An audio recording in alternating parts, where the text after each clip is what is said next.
I'm Donna Blanchard, and this is your Think Tech News for Monday, March 23rd, 2015.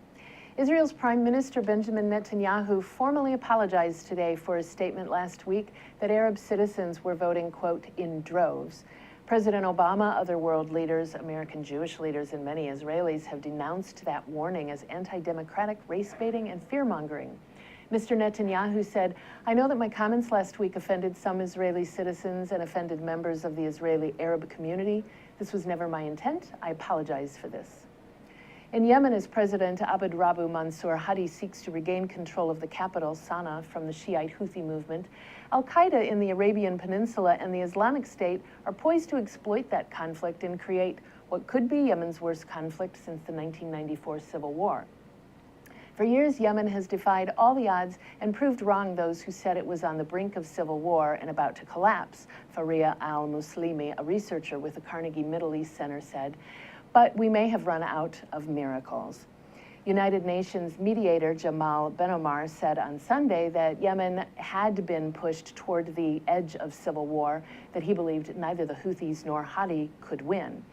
Any side that would want to push the country in either direction would be inviting a protracted conflict in the vein of an Iraq, Libya, Syria combined scenario, he told the Security Council. 125 United States Special Operations advisors have been evacuated from Yemen in the past 2 days, a move that American officials said yesterday is a blow to the Obama administration's counterterrorism campaign, which is already struggling with significant setbacks in Syria, Libya, and elsewhere in the region. The loss of Yemen as a base for American counterterrorism training, advising, and intelligence gathering carries major implications, not just there, but throughout a region that officials say poses the most grievous threat to United States global interests and to the country itself. We will have no intelligence footprint, Representative Michael McCaul, a Texas Republican who is chairman of the House Homeland Security Committee, said on Sunday on ABC's This Week.